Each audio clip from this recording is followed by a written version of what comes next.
Hello friends, welcome back to my channel. मैं हूं आपकी फ्रेंड वर्षा। फ्रेंड्स, आज की इस वीडियो में हम बात करेंगे यूजीसी एनटीए नेट के कॉमर्स के प्रैक्टिस सेट की। वीडियो को स्टार्ट करने से पहले प्लीज़ मेरे चैनल को सब्सक्राइब कर लीजिए, और अगर आपने चैनल को सब्सक्राइब कर लिया तो इस वीडियो को लाइक कीजिए और अपने फ्रेंड्स के साथ शेयर कीजिए।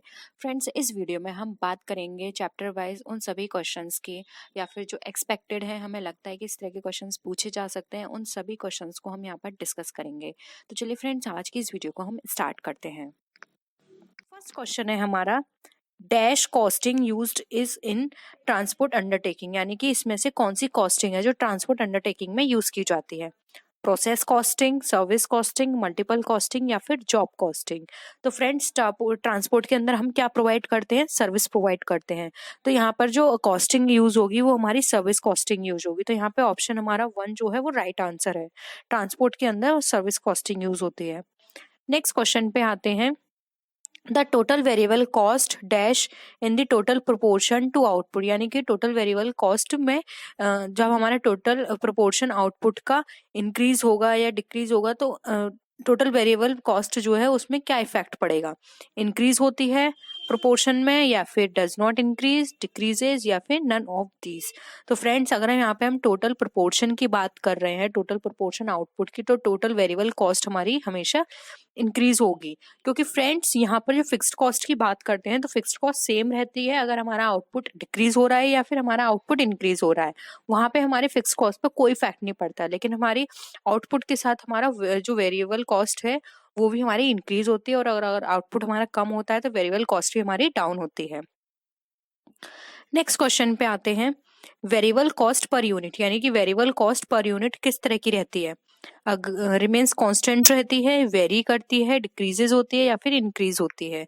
तो फ्रेंड्स, अगर हम वेरिएबल कॉस्ट पर यूनिट निकालते हैं तो ये हमारी पर यूनिट हमेशा इसकी कांस्टेंट रहेगी, अगर हम पर यूनिट की बात करते हैं। और अगर हम वैसे बात करेंगे तो ये हमारे आउटपुट पर डिपेंड करती है। अगर हम ओवरऑल वेरिएबल कॉस्ट की बात करें, अगर हमारा आउटपुट इंक्रीज होगा तो वेरिएबल कॉस्ट इंक्रीज होगी, और अगर हमारा आउटपुट डाउन होगा तो हमारी वेरिएबल कॉस्ट भी डाउन होगी। नेक्स्ट क्वेश्चन पे आते हैं। Sunk cost are dash for decision making is, यानी कि संक कॉस्ट जो है वो डिसीजन मेकिंग में किस तरह का काम करती है। ठीक है फ्रेंड्स, अगर यहाँ पे हम संक कॉस्ट की बात करें तो डिसीजन मेकिंग में किस तरह की होगी? इररिलेवेंट होगी, रेलिवेंट होगी, यूजफुल होगी, या फिर नन ऑफ दीज होगी। तो फ्रेंड्स, संक कॉस्ट वो कॉस्ट होती है जो कि हमारी अब यूजफुल नहीं है, कंपनी में काम नहीं आएगी, जो कि डूब चुकी है हमारी कॉस्ट। मतलब किसी भी ऐसे चीज में या फिर प्रोडक्शन में कॉस्ट लगी हुई है जो कि उसका होना ना होना हमारी फर्म पे कोई इफेक्ट नहीं करता। तो संक कॉस्ट क्या है? डिसीजन मेकिंग में हमारे लिए एक इररिलेवेंट रोल प्ले करेगी। संक कॉस्ट से हमारे डिसीजन पे कोई भी इफेक्ट नहीं पड़ेगा। नेक्स्ट क्वेश्चन है, कॉस्टिंग एंड कॉस्ट अकाउंटिंग यार, यानी कि जो कॉस्टिंग है और जो कॉस्ट अकाउंटिंग है उन दोनों में क्या डिफरेंस है? ऑप्शंस है नॉट द सेम, सेम नहीं होती। सेकंड है वन एंड द सेम, यानी कि ये दोनों एक सेम है। नॉट रिलेटेड एट ऑल, ये बिल्कुल भी एक दूसरे से संबंधित नहीं है, या फिर नन ऑफ दीज। तो फ्रेंड्स, अगर हम कॉस्टिंग और कॉस्ट अकाउंटिंग की बात करते हैं तो ये दोनों हमारी क्या होगी? ऑप्शन यहाँ पे 1 हमारा राइट है, ये हमारी सेम नहीं होते हैं। क्योंकि फ्रेंड्स, कॉस्टिंग हमारी एक मेथड है, जबकि कॉस्ट अकाउंटिंग हमारी एक अकाउंटिंग का पार्ट है। यानी कि जो हम डिफरेंट टाइप्स की अकाउंटिंग पढ़ते हैं उसकी एक ब्रांच है कॉस्ट अकाउंटिंग, और कॉस्टिंग हमारा एक मेथड है। तो कॉस्टिंग अकाउंटिंग के अंदर जब हम कॉस्ट को इवेल्युएट करते हैं किसी प्रोडक्ट की, तो उस प्रोडक्ट की कॉस्ट को इवेल्युएट करने में जो हम मेथड यूज करते हैं उसको हम बोलते हैं कॉस्टिंग करना। किसी प्रोडक्ट को कैलकुलेट करना, वो हमारी कॉस्टिंग है। तो ये दोनों क्या है? अलग अलग हैं। नेक्स्ट है fixed cost dash in the same proportion in which output changes, यानी कि फ्रेंड्स, अगर हमारे आउटपुट में किस प्रोपोर्शन में चेंजेस आ रहा है तो फिक्स्ड कॉस्ट कैसी होगी? डज नॉट चेंज, चेंज नहीं होगी, चेंजेस, चेंज होगी, इंक्रीजेस, इंक्रीज होगी, या फिर नन ऑफ दीज। तो फ्रेंड्स, अगर हमारे आउटपुट में चेंजेस आ रहे हैं तो फिक्स्ड कॉस्ट हमारी यहाँ पर क्या होगी? Does not change. अभी हमने ऊपर भी बात की थी कि हमारे आउटपुट में किसी भी तरह का चेंज होने से हमारी फिक्स्ड कॉस्ट पे कोई इफेक्ट पड़ नहीं पड़ेगा, हमारी फिक्स्ड कॉस्ट क्या रहेगी? यहाँ पे चेंज नहीं होगी। लेकिन फ्रेंड्स, याद रखिएगा, यहाँ पे फिक्स कॉस्ट की बात की जा रही है, लेकिन अगर यहाँ पे फिक्स कॉस्ट पर यूनिट दिया होता तो उस पर इफेक्ट पड़ता। ठीक है। तो यहाँ पे फिक्स्ड कॉस्ट पर यूनिट पे तो हमें इफेक्ट पड़ेगा, लेकिन फिक्स्ड कॉस्ट पे हमारा कोई इफेक्ट नहीं पड़ेगा। नेक्स्ट हम बात करते हैं अनदर क्वेश्चन की, एडमिनिस्ट्रेशन एक्सपेंसेस आर मोस्टली, यानी कि जो एडमिनिस्ट्रेशन एक्सपेंसेस होते हैं वो किस तरह के होते हैं, सेमी वेरिएबल होते हैं, वेरिएबल होते हैं, फिक्स्ड होते हैं, या फिर नन ऑफ दीज। तो फ्रेंड्स, एडमिनिस्ट्रेटिव एक्सपेंसेस वो एक्सपेंसेस होते हैं जो हम अपने बिजनेस के अंदर किसी भी एडमिनिस्ट्रेशन प्रोसेसिंग में जो हम एक्सपेंसेस करते हैं, यानी किसी भी एडमिनिस्ट्रेशन में हम कोई भी ऐसा ऑपरेशन कर रहे हैं, कोई भी ऐसी डीलिंग कर रहे हैं और उसमें कोई पैसा लग रहा है, तो वो एडमिनिस्ट्रेशन एक्सपेंसेस कहलाते हैं। ये हमेशा फिक्स्ड रहते हैं। तो ऑप्शन थर्ड हमारा करेक्ट है, क्योंकि फ्रेंड्स अगर हमारा प्रोडक्शन हो रहा है, कम हो रहा है या ज़्यादा हो रहा है, तो उससे एडमिनिस्ट्रेशन पर कोई इफेक्ट नहीं पड़ेगा। एडमिनिस्ट्रेशन एक्सपेंसेस हमारे कंटिन्यू रहेंगे और उतने ही होंगे। तो यहाँ पे एडमिनिस्ट्रेशन एक्सपेंसेस हमेशा हमारे फिक्स रहते हैं। नेक्स्ट क्वेश्चन पे आते हैं, एबनॉर्मल कॉस्ट इज, यानी कि जो एबनॉर्मल कॉस्ट है वो किस तरह की कॉस्ट है, अनकंट्रोलेबल है, ये कंट्रोलेबल है, फिक्स्ड है, या फिर नन ऑफ दीज। तो फ्रेंड्स, अगर हम एबनॉर्मल कॉस्ट की बात करें तो एबनॉर्मल कॉस्ट ऑलवेज हमारी अनकंट्रोलेबल होती है, क्योंकि जो एबनॉर्मल का मतलब ही यही है कि जो कि नॉर्मल ना हो, यानी कि जो अपने आप हो, जिसको हमारा उस पर बस ना हो, हम उसको किसी भी तरह से कंट्रोल ना कर पाए, तो ये अनकंट्रोलेबल होती है। हम इसको मिनिमाइज कर सकते हैं, लेकिन हम इस कॉस्ट को बिल्कुल भी खत्म नहीं कर सकते। कोशिश करेंगे कि मिनिमाइज कर दे। मिनिमाइज कैसे कर सकते हैं फ्रेंड्स इस कॉस्ट को? हम इंश्योरेंस करा के, जैसे कि अपने हमारे कंपनी में किसी भी तरह का लॉस हो गया, कोई चोरी से या किसी आग से लॉस हो गया, तो हम क्या करेंगे, इंश्योरेंस करा देंगे। एबनॉर्मल लॉस तो हुआ है, लेकिन उसको मिनिमाइज कर देंगे इंश्योरेंस करा के। नेक्स्ट क्वेश्चन पे हम मूव करते हैं, cost of production is equal to, यानी कॉस्ट ऑफ प्रोडक्शन जो है वो किसके इक्वल होगा, work cost plus administration overhead के, या फिर prime cost plus work cost के। थर्ड है prime cost plus work overhead के, या फिर work overhead plus administration overhead के। तो फ्रेंड्स, अगर हम कॉस्ट ऑफ प्रोडक्शन की बात करते हैं तो कॉस्ट ऑफ प्रोडक्शन के अंदर फ्रेंड्स यहाँ पर वर्क कॉस्ट और एडमिनिस्ट्रेशन ओवरहेड की बात की जाती है, क्योंकि इसमें ये सारी चीजें इन्वॉल्व होती हैं। तो यहाँ पे ऑप्शन हमारा फर्स्ट करेक्ट है, work cost and administration overheads जो है वो हमारे कॉस्ट ऑफ प्रोडक्शन के इक्वल रहेंगे। नेक्स्ट क्वेश्चन पे आते हैं, variable cost increases with in output, यानी वेरिएबल कॉस्ट इंक्रीज होती है आउटपुट में क्या होने पर, इंक्रीज होने पर, डिक्रीज होने पर, इंक्रीज और डिक्रीज होने पर, या फिर नन ऑफ दीज। तो फ्रेंड्स याद रखिए, यहाँ पे इंक्रीज की बात की जा रही है। वेरिएबल कॉस्ट इंक्रीज कब होता है? जब हमारे आउटपुट में इंक्रीजमेंट होता है। तो ऑप्शन वन यहाँ पे करेक्ट है। अभी हमने बात की थी, आउटपुट में अगर हमारे इंक्रीज में हो रहा है तो वेरिएबल कॉस्ट भी इंक्रीज होगी, आउटपुट हमारा डिक्रीज हो रहा है तो वेरिएबल कॉस्ट भी डिक्रीज होगी। नेक्स्ट क्वेश्चन पे आते हैं, dash accounting provides information for cost control, यानी कि ऐसी कौन सी अकाउंटिंग है जो कि हमारे कॉस्ट कंट्रोल में के लिए इंफॉर्मेशन प्रोवाइड करती है, financial accounting, cost, human resource, या फिर नन ऑफ दीज। बहुत ही सिंपल आंसर है फ्रेंड्स, आंसर है इसका बी, कॉस्ट। कॉस्ट अकाउंटिंग हमारी हेल्प करती है कॉस्ट को कंट्रोल करने में, कॉस्ट को एस्टिमेट करने में। उसको हम यहाँ पे फाइंड आउट कर सकते हैं किसी प्रोडक्ट में कितनी कॉस्ट आ रही है, और उसके बाद हम उसको कंट्रोल कर सकते हैं।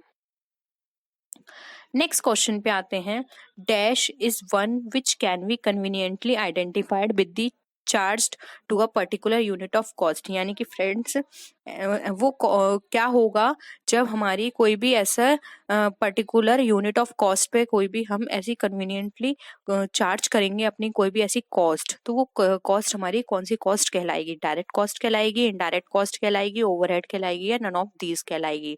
तो फ्रेंड्स, जो कि हम डायरेक्टली अपने पर्टिकुलर प्रोडक्ट पे चार्ज करते हैं किसी भी चीज़ को, वो हमारी डायरेक्ट कॉस्ट कहलाती है, क्योंकि ये कन्वीनियंटली आइडेंटिफाई कर ली जाती है डायरेक्ट कॉस्ट। क्योंकि इनडायरेक्ट कॉस्ट में तो हम बहुत सारी चीज़ें ऐसी इन्वॉल्व होती हैं इनडायरेक्टली, जिसको फाइंड आउट करना बहुत मुश्किल है।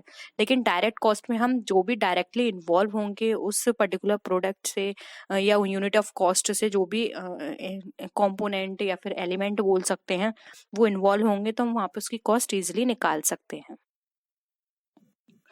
नेक्स्ट क्वेश्चन पे आते हैं, cost centre and cost unit are, यानी कि cost centre and cost unit क्या है?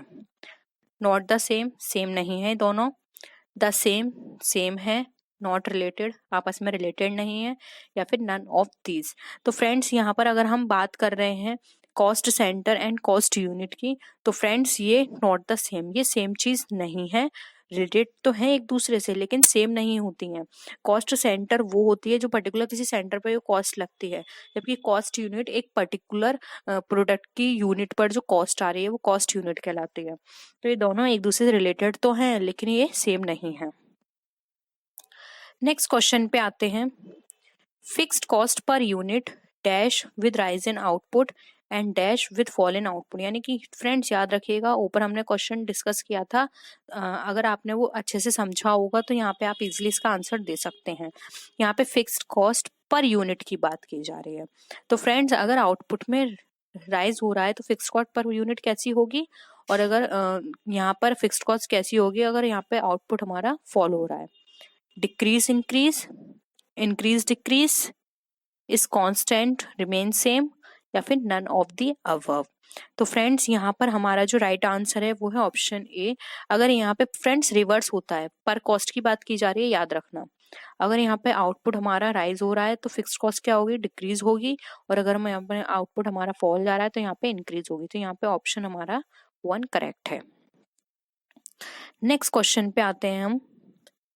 Period cost charge. Period cost किस पे चार्ज किया जाता है, कॉस्ट ऑफ प्रोडक्शन पे, प्रोडक्ट्स पे, पीरियड्स पे, या फिर नन ऑफ दिस पे। फ्रेंड्स ये इजीली आप इसको बता सकते हैं, इसका आंसर यहाँ पे पीरियड कॉस्ट की बात की जा रही है। तो फ्रेंड पीरियड कॉस्ट एक पर्टिकुलर पीरियड के टाइम बेसिस पे निकलता है। तो यहाँ पे ऑप्शन इसका 3rd करेक्ट है। नेक्स्ट क्वेश्चन पे आते हैं। स्टैंडर्ड कॉस्ट इज, यानी कि स्टैंडर्ड कॉस्ट क्या है, प्रीडिटरमाइंड कॉस्ट होती है, बजटेड कॉस्ट होती है, एक्चुअल कॉस्ट होती है, या फिर नन ऑफ दीज। तो फ्रेंड्स स्टैंडर्ड कॉस्ट जो होती है हमारी, ये प्रीडिटरमाइंड होती है या बजटेड, ये इसमें से हमें इसको राइट आंसर बताना है।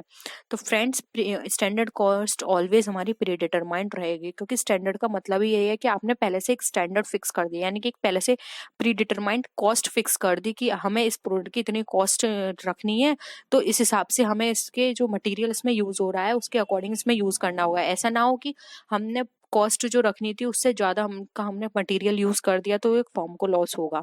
तो यहाँ पर हमने पहले से ही अगर किसी प्रोडक्ट की कॉस्ट को यहाँ पे फिक्स कर दिया, स्टैंडर्ड फिक्स कर दिए हैं, तो हम उसी हिसाब से उसके अकॉर्डिंग मटेरियल यूज करेंगे, जिससे कि हम बाद में उस मटेरियल को यूज करने के बाद अपना कुछ प्रॉफिट मार्जिन ऐड करके उस कॉस्ट को चार्ज कर पाए। नेक्स्ट क्वेश्चन पे आते हैं। Dash are cost which has been applied against revenue of particular accounting period.